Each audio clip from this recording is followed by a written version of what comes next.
Poblanerías presenta.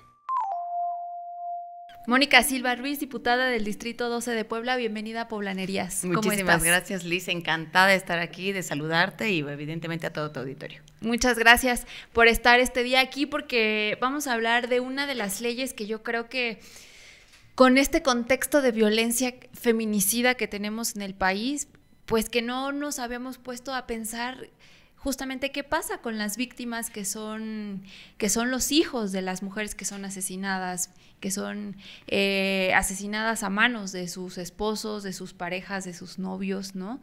Y que ustedes a bien tuvieron impulsar el pasado marzo y aprobar aquí en Puebla, convirtiéndose por primera vez Puebla en un estado donde se castiga, o bueno, más bien pues sí, digamos que sí se puede castigar, ¿no? Manera, porque sí. se le quita la patria potestad a los padres que son feminicidas o que son presuntos feminicidas. Y tú fuiste la principal impulsora de esta ley. Cuéntanos sobre ella. Pues mira, Liz, mil gracias. La verdad es que esta iniciativa, yo siempre digo, ha sido uno de los las mayores satisfacciones durante mi periodo legislativo. Es una iniciativa que se trabajó directamente con la familia. No olvidemos pues, que evidentemente la ley Monzón lleva detrás a una víctima, que en este caso es Cecilia Monzón, que estamos próximos a cumplir justamente un año de su feminicidio. Y una vez que tuvimos este conocimiento del feminicidio de Ceci, hablando con su hermana, platicábamos de qué iba a pasar con el menor de Ceci. Y nuestra ley en este momento marcaba que los menores tendrían que irse inmediatamente con el otro progenitor.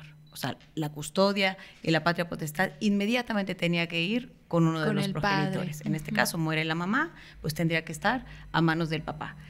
Pero en ningún momento se consideró el supuesto de que el papá le hubiera arrebatado la vida a su mamá y que por eso mamá ya no estuviera con su hijo. Entonces, bueno, pues nos pareció escandaloso siquiera pensar que nunca hubiéramos dimensionado cuántas niñas y cuántos niños, cuántas adolescentes se encuentran ahora conviviendo con el presunto feminicidio de su madre, o incluso, bueno, pues pensar que estén yendo a penales, que estén yendo a hacer visitas a espacios donde evidentemente no contribuyen en lo absoluto al desarrollo y a la parte integral de nuestras infancias y nuestras adolescencias. Claro, porque mucho se habla de sí, 11 mujeres que mueren al día, que son víctimas de feminicidio en México, y la gran mayoría pues tiene hijos. ¿Y qué pasa con ellos? ¿Dónde queda lo que tú mencionabas en el discurso, el interés superior de la niñez, en este caso? Eso es lo que vela la ley Monzón. Privilegia el interés superior del menor, porque cuando planteamos esta iniciativa pensábamos, bueno, el poder suspenderle el ejercicio de la patria potestad al progenitor únicamente por tentativa de feminicidio, pues implicaba que pudiéramos tener dos derechos que pudieran sentirse vulnerados. Uno, la presunción de inocencia de quien se encuentra vinculado a proceso, y dos, el interés superior del menor, que es justamente el de las niñas, niños y adolescentes. Y ante esa realidad, en la ponderación de derechos, el Estado tiene la responsabilidad de los menores. De esta forma, dijimos, la ponderación nos implica que por encima incluso de la presunción de inocencia está privilegiar el bienestar de la infancia. Ustedes en la construcción de esta ley pudieron acceder a estadísticas o más o menos cuántos niños son víctimas bueno, que sus madres fueron víctimas de feminicidio y ellos quedaron ante la indefensión de este caso, pues el padre o con la familia del padre. Del progenitor. Fíjate que desafortunadamente es un tema que tenemos pendiente en el Estado. No tenemos un padrón real de cuántas niñas, niños o adolescentes se quedaron en orfandad por feminicidio. Y son unas víctimas que desafortunadamente se han quedado invisibilizadas y que no hemos tampoco como Estado, y me refiero como Estado en su conjunto, de los tres poderes, dado respuesta a estas víctimas que al final nos compete a nosotros, su vigilancia, su cuidado y evidentemente que sus derechos se respeten. Estamos ya trabajando por ver de qué manera fortalecemos ya esta segunda parte de ver qué podemos hacer con los menores. Por ponerte un ejemplo, afortunadamente ya el gobernador instruye a la Comisión de Víctimas, que evidentemente depende de la Secretaría de Gobernación del Estado, a que implemente el padrón de niñas, niños y adolescentes que se quedaron en orfandad por feminicidio. Y posteriormente también tenemos una de las medidas de la Declaratoria de Alerta de Violencia de Género, establece que el gobierno debe crear planes individualizados para dichos menores. ¿Por qué? Porque bueno, habrá menores que pues al quedarse en orfandad y dependían posiblemente económicamente en todo momento de su madre, y que el padre pues siempre estuvo ausente, nunca dio alimentos, ¿no? Que muchas veces es la realidad desafortunada de muchísimas mujeres que se encuentran en crianza sola en nuestro país, pues estos menores, cómo van a estudiar, cómo van a acceder a la salud, cómo van a poder tener derecho al esparcimiento, y o todo eso lo estaríamos vigilando. Y precisamente esto, por ejemplo, ahorita se me viene a la mente el caso de Susana Cerón, una mujer que fue asesinada por su pareja de ese momento, expareja, un policía estatal, pero él no era el padre de las niñas, de sus 3 hijas. Pero bueno, Susana era la jefa de familia, era la que mantenía a sus hijas, a la que mantenía a su mamá, la que llevaba a su casa, y ahora que ella muere, pues la señora, una persona de la tercera edad, se queda a cargo de las niñas, porque igual el padre biológico de las niñas pues no estaba viendo por ellas. ¿Y qué se hace en estos casos, no? ¿Quién va a responder entonces? ¿Quién apoya a esta mujer? Exactamente. Claro. Estos menores, sin duda, tenemos que voltear a hacer política pública específica para ellos. O sea, se quedan en una situación muy vulnerable, y como bien mencionas este caso, que fue lamentable, la forma, la manera, y sobre todo pensar que son autoridades policíacas, ¿no? En las que posiblemente nosotros consideramos que están preparados, capacitados, que tienen la sensibilidad para atender temas de violencia en contra de las mujeres, y nos damos cuenta que incluso ellos mismos arrebatan la vida a una mujer por el simple hecho de haber nacido mujer. Exacto. Entonces, ante estas situaciones, y yo creo que la parte importante, y regresando un poco a la ley Monzón, es darnos cuenta que hoy tenemos esa posibilidad de suspender, y voy a concatenarlo con el tema de Susana Cerón. Esta posibilidad de suspender el ejercicio de la patria potestad del presunto feminicida garantiza que pues, durante todo el procedimiento, antes de llegar a una sentencia condenatoria por feminicidio, pues no tenga que convivir con el progenitor. ¿Qué pasa ahora? Por ejemplo, ha pasado ya 1 año de la muerte de Ceci y no tenemos ni medianamente avanzada 1/4 parte de lo que significa el juicio de Ceci Monzón por feminicidio. Claro. Estamos hablando que una sentencia por feminicidio estaríamos esperando 6, 7 años. 6, 7 años en una infancia es una infancia robada. 6, 7 años en una adolescencia es una adolescencia robada. Entonces, bueno, en este caso lo que estuvimos analizando en todo momento era que el desarrollo del menor fuera en un espacio sano, saludable, de paz, de bienestar, de amor, que en la medida de lo posible, porque no olvidemos que le arrebataron a su madre, que no sabe qué sucedió de la noche a la mañana, que se despierta y mamá ya no está, o en muchísimos y peores casos, que el propio menor fue testigo de que le hayan arrebatado la vida a su mamá. Necesitamos pensar en que tienen que recibir asesoría psicológica, asesoría jurídica, acompañamiento emocional. Hay tanto que tenemos que brindarle a estas víctimas que no lo estamos haciendo. Pero ¿quién decide con quién se quedan los menores ahora? Cierto es que, bueno, podríamos pensar que se quedan con la familia de la víctima. No necesariamente. La facultad discrecional que tienen los jueces de lo familiar para, evidentemente, salvaguardar a los menores implica que puedan analizar de entrada la escucha del menor. Tenemos que siempre tener ya la idea que los menores son sujetos de derechos, que los menores tienen voz y que estamos obligadas y obligados como Estado a escucharlos. No discriminarlos por su edad. Pensamos siempre que los menores, pues no saben, no tienen capacidad para. Los menores son sujetos de derechos y tenemos que darles esa posibilidad de decirles cuál es el entorno en donde tú te sientes más seguro. Claro. Y tendremos ahí la posibilidad de, bueno, todo un abanico en donde posiblemente incluso pueda ser con la familia del progenitor, porque también como familias hay un mundo. ¿A qué voy? Bueno, pues habrá familias que no se lleven con su hijo, que fue justamente el presunto feminicida, pero sí convivieron permanentemente con el menor. Entonces, bueno, pues ahí que son capaces de darle un hogar en estas condiciones, un espacio digno a este menor. En el caso particular de Cerón pasa lo mismo. El juez de lo familiar tuvo que haber determinado con quién estos menores, porque evidentemente, bueno, no era el progenitor quien le arrebató la vida, ¿cierto? Bueno, pues habrá que ver si fue con la abuela, que es evidentemente, como decías, una adulta mayor, pues habría que también apoyar a la adulta mayor, que también es un grupo en situación de vulnerabilidad, que está a responsabilidad también del Estado, y ver de qué manera también podríamos brindarles apoyo tanto a ella como a los menores.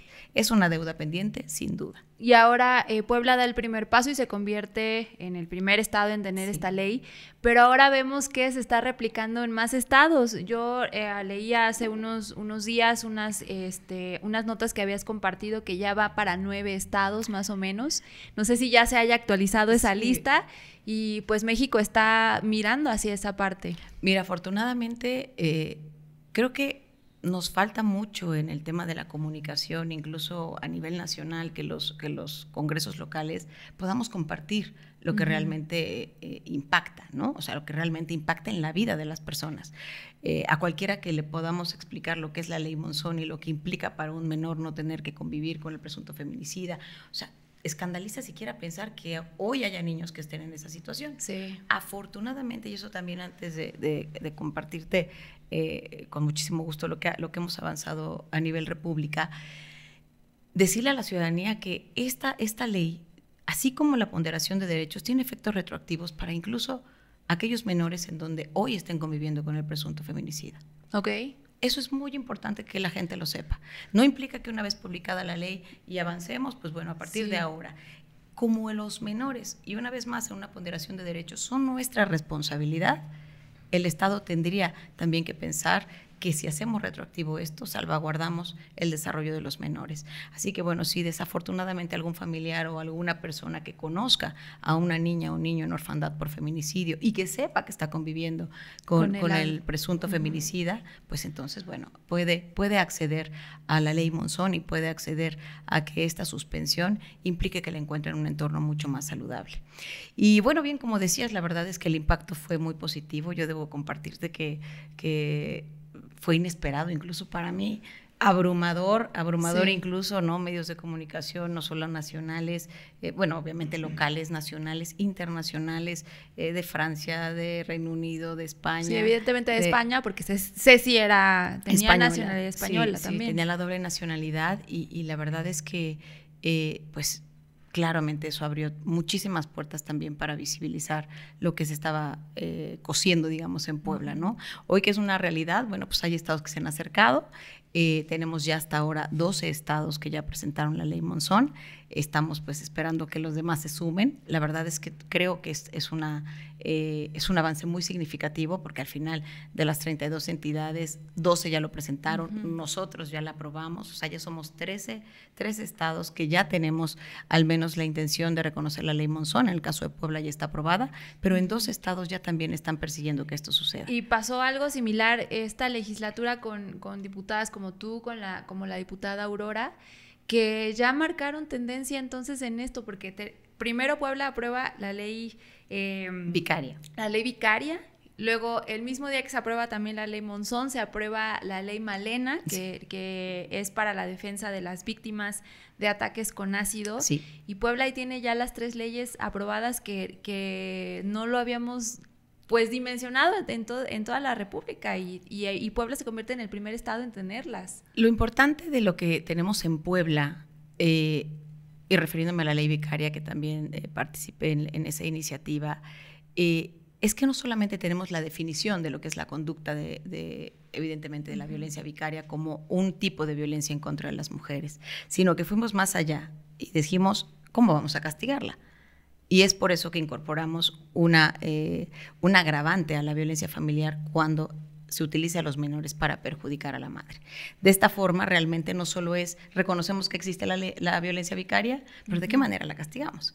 ¿No? Las mujeres necesitamos también herramientas y elementos para poder ir a exigir justicia por un derecho violado y que no tengamos elementos que puedan realmente darnos esa posibilidad de que incluso posterior a una pena se nos pueda reparar el daño. Y ahora van hacia otra ley que yo considero que es necesaria e indispensable, que es la ley de cuidados, porque los cuidados recaen 99% en las mujeres. Cuéntanos de esa iniciativa que Pues quieren mira, lanzar. la verdad es que es una iniciativa que he venido trabajando ya desde hace tiempo, es un tema que a mí me interesa particularmente. Yo creo que, y digo, en el marco ahora que estamos en el mes del Día de las Madres, a mí me surge la inquietud de decir, bueno, al final la responsabilidad de nuestros menores hijos, como bien lo mencionas, recae absoluta y casi totalidad en los hombros de las mujeres. Y eso tenemos también que visibilizarlo, tenemos que darnos cuenta que la maternidad se vive en absoluta soledad, que por mucho que digamos tengo pareja, hay corresponsabilidad, se vive en absoluta soledad y que tenemos que visibilizar que los cuidados le representan al Estado un ahorro tremendo. Y que eso evidentemente también imposibilita a nosotros las mujeres a tener un desarrollo en la vida económica, política, social. Tenemos y personal, profesional, por supuesto, ¿no? E incluso a tu derecho al esparcimiento, a decir, me quiero ir a tomar una clase de yoga, me quiero ir a caminar con mis perros al parque, me quiero ir a correr 2 kilómetros, o me quiero quedar a ver una serie de Netflix, es también un derecho de nosotras las mujeres. Es un derecho humano que es el derecho al esparcimiento. Entonces, al darnos cuenta que los cuidados no son realmente equitativos entre mujeres y hombres, estamos ante una situación nuevamente de desigualdad que tenemos que visibilizar y que hoy también, regreso a la parte estadística e incluso económica, el trabajo que hacemos nosotras las mujeres, el Estado se está ahorrando una cantidad aproximada, para que hagamos una idea, que corresponde al 25% del Producto Interno Bruto de nuestro país.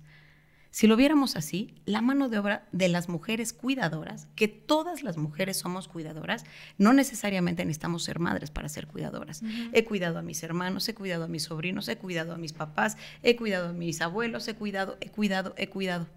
Siempre los cuidados recaen prioritariamente sobre los hombros de las mujeres. Y eso tenemos también que intentar reconocer que el Estado tiene que brindarnos las herramientas para decir, te necesitamos espacios para poder dejar a nuestras menores y nuestros menores hijos, para que yo pueda acceder al mercado laboral. Y ahora, esta iniciativa que estás preparando, ¿quieres presentarla en este periodo que recién va a comenzar o hay algún consenso ya para empezar a moverla o cómo está? ¿En qué punto va? ¿Cómo lo vamos planeando? Sí. Mira, compartirte que de entrada con mi equipo, que tengo un equipo extraordinario, la verdad es que mi equipo ya llevamos muchos años trabajando juntas, y digo juntas porque la verdad que somos puras mujeres, excepto mi Leo, que también pues ya lo tomamos parte de las, porque le digo, bueno, somos mayoría, Leo, aquí somos las. Aquí en ¿no? Bulgarias también somos así. ¿Verdad? Entonces, bueno, pues ante esa circunstancia, yo les comentaba que para mí lo más importante, de entrada, para poder hacer una ley, hay que reconocer primero el derecho que va a tutelar esa ley. Pero si la Constitución no reconoce el derecho al cuidado, no podríamos tener una Sería ley. de la mano de la ley nacional que ya está también como en el Senado, Conavim y en el Senado incorporaron una iniciativa para crear un sistema de cuidados. Yo tengo mi propia opinión de crear un sistema de cuidados de esa manera, porque es un sistema de cuidados que incluso podría quedarse corto o no tiene un sustento que lo pueda garantizar a una siguiente legislatura o a una siguiente administración pública. Lo que yo considero inmediato es qué es lo que vamos a presentar al regreso de esta sesión, bueno, de este periodo ordinario que iniciamos el próximo 15 de mayo, es una reforma constitucional para reconocer como derecho humano el derecho al cuidado. Que así dentro de los primeros, evidentemente, como la Constitución, la primera parte es el reconocimiento de todos los derechos humanos de todas las poblanas y los poblanos, que incorporemos el derecho humano al cuidado, que nos demos cuenta que es necesario reconocer que las mujeres cargamos los cuidados, que tenemos evidentemente que reducir esta carga para las mujeres y posteriormente tenemos que redistribuir los cuidados. Y redistribuir implica que el sector empresarial se ponga las pilas, que el sector educativo se ponga las pilas, que evidentemente el gobierno se ponga las pilas y que nuestros compañeros de vida, nuestras parejas de vida, también se pongan las pilas en paternar adecuadamente y de manera corresponsable. Que todos empaticen, ¿no? Sería absolutamente. Mira. Y bueno, finalmente, esta pregunta que te voy a hacer, quiero que me la contestes en el sentido en el que tú consideres. ¿Qué le hace falta a Puebla? A Puebla le hace falta igualdad.